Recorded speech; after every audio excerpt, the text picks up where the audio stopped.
Hey everyone, this is Nikita, and today with me you're going to learn about statistics. Statistics has got its major part as data because we know that statistics is the study of data. So, this is going to be one of our topics that would be imperative to learn if you are at the entry gate of data science, data analytics. So, the first step is to learn about data and the math behind it. So, you'll have to know the applied mathematics to the data so that you can do analytics in a better way, in a more informative way, right? So you can just take out as much information as possible from the given raw data, right? So let's dive into the session. Now, since we are talking about data, we should exactly know what data is, right?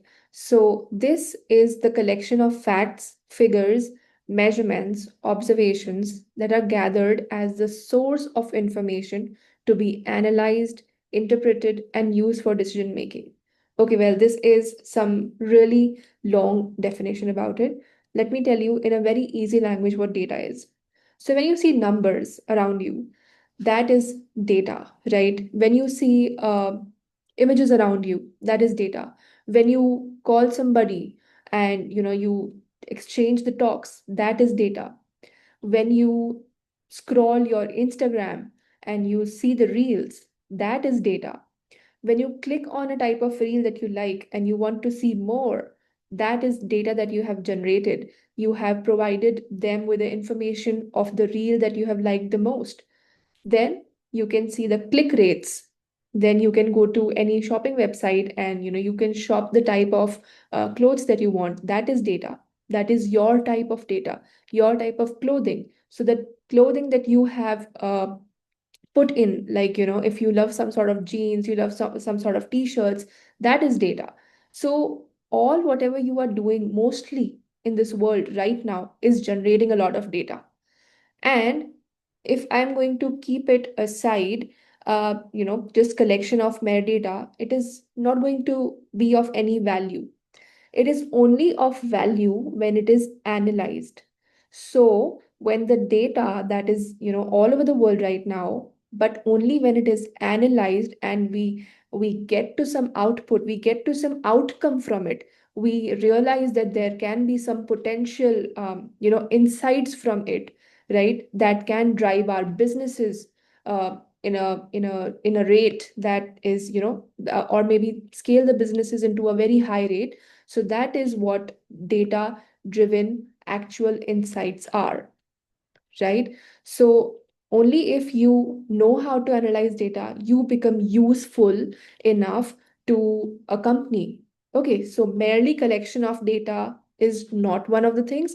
It is like not the most important thing, but it is just one of the very important things. So collection, then cleansing, then all the things that are going to come ahead, I will talk about it with you. Right now, it was about data. So you should know that this is all that you have. Right. Now we will see the type of data. This is going to be a narrow classification. You will see vast classification when we are going to, go ahead. So let's see. So before we just classify data, I would like to tell you the need of data. So data is collected and analyzed to understand the patterns, relationships, and trends within a population or phenomena. This analysis helps in drawing conclusion, making predictions, and informing decisions. And right now, when we are in the age of artificial intelligence, we know that not only us as humans, but also that machine should be capable of making the decisions itself. So that is where you need to feed in a lot of data to the machine, right? So be it a model, be it a machine, anything that you create has to be fed in with a lot of historical data in order to make predictions. So the machine or the model should know the patterns that it already has, or the trajectory of the data that has been followed so that it can follow the same trajectory, right? So this is what the need of data is today. Now we come to the types of data. What are the types of data that we have? Before we just check this part out, I would like to make you do an activity, and I would like you all to understand that need of that activity. So let me just share my another screen that I have. Okay, there you go. So we've got a table over here, and these on the top that I have written. One second, let me just, yeah. So these are on the top that I have got are called variables. These are variables that I have taken. The gender variable, the coffee size, the number of brothers, the hand span in centimeters, right? So all you should know is these are the types of data right now that we are having. The data about the gender, the data about the coffee size, the number of brothers, the hand span. Hand span means the length of the hand. So in centimeters, this is. What you can see is this is a sort of numerical data,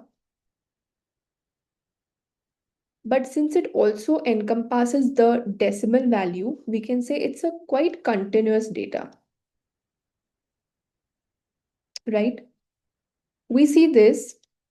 This is also a sort of numerical data only, but this is some discrete data. You can't have a sibling which is like 3.5, 2.5, right? You will have one sibling, two sibling, three siblings. So this is how they have written over here. So this is discrete, means the number has to be in the whole number format. 0, 1, 2, 3, 5, 6, 7, anything like that. Okay, now you come to this, where we have large, small, again large. So this is something that is quite ordered, means it is good to order things like, if you have ordered a coffee size, you would tell them that small, I would like to have a small cup of coffee, or I would like to have a large glass of coffee, or I would like to have just a medium glass of coffee. So you are telling them that this is an ordered way of ordering the coffee, because they can't just write it like, a random coffee has to be given to you. They can't do that. Okay, small cannot be replaced by medium. Medium cannot replace the large, right? It's just whatever you have ordered, that's what you should get, right? No replacement is possible. So small means there's a size given to it. Large means there's a size given to it. Okay, so this is a very ordered way. Similarly, if you, if you have, let me just write this down. So this is ordered. So this is called ordinal type of data. Okay. Now, if you have this, which is like either male or female, there are two genders specified here. That could be either male or it could be female. So you will say that this is again category. We have given this a category. It's a nominal, means not that the female is more than a male, or a male is having a more, like there is a certain order of male female. No, there's no order over here. It's either a male or a female, right? So not ordered, but it's just a category. So that's what we call nominal variables. Okay, and we call these as categorical data. So we have just categorical data. This is categorical data, means the data is in some categories. Either they are going to be people who are going to fall in the male category or in the female category. We can't have the third category, right? Similarly, there would be some glasses that would be either large, there would be some glasses which are small, there could be small glasses which are medium. So that will be an ordered way of doing it. You can also go to a school and check the heights. So there'll be people who will be small heighted people, there'll be people who are medium heighted, so they have medium height. Then there could be people who are, they are quite good height, like 6 feet, so they have the like good height. So this is how you can order them. Okay, similarly you have got sections like primary, secondary, then high school, right? So this is how the ordering is done. So whenever there is order coming in, they are called ordinal variables. Whenever there is no order, like colors, okay, the colors of eyes, so like if you have hazel eyes, if you have brown eyes, if you have black eyes, we won't say black is, black should come first, or like hazel should come first. No, they are just, they exist, and there's just a group. of colors. That's it. There's no ordering of colors which is possible. So something that just exists and it's just a type, then we say that they are nominal variables. So they are colors. So I just hope that you have understood this part. And with this, we can go back to our presentation and continue that. So we have done this part, which is categorical. So we've got categorical, you understand pretty well, which are further classified into nominal and ordinal. Ordinal variables can be ordered, but nominal variables cannot be ordered. There's no such order which exists with the nominal variables. Numerical, yes, we have got further classification as discrete and continuous. Discrete should be 0, 1, 2, 3, or continuous should be 1.1, 2.5, like salaries of the, employees. So salaries could be one of the examples, like 25.5K or let's say 30.5K. These are some sort of salaries that people have. Okay, you can have more obviously. Now we go on to the next one, which is, I have to close this.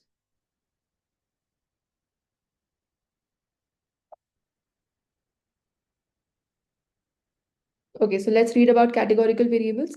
So categorical variables are variables that represent distinct categories or groups rather than numerical values. Each value of a categorical variable indicates membership in a specific group or class.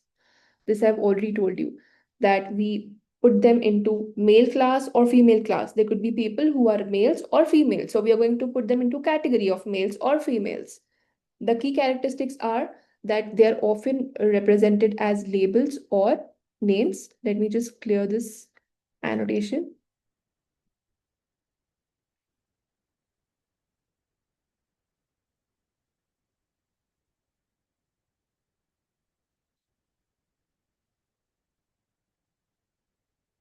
Yeah.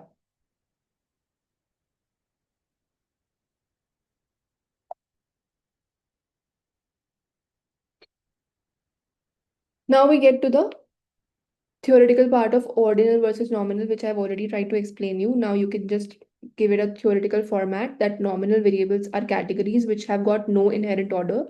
The examples are genders, which are male, female, or other, or colors, which are red, blue, green, white, whatever.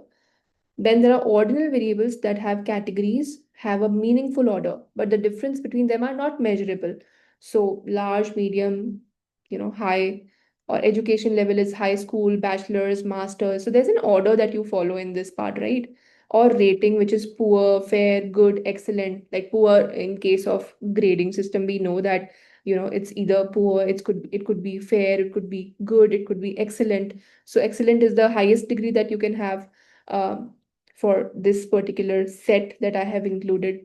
You don't have to go beyond that, because beyond that, we know there are other tags also that could be given to the students who are far more excellent, genius and all, but just for the relevant purpose and just to be relative.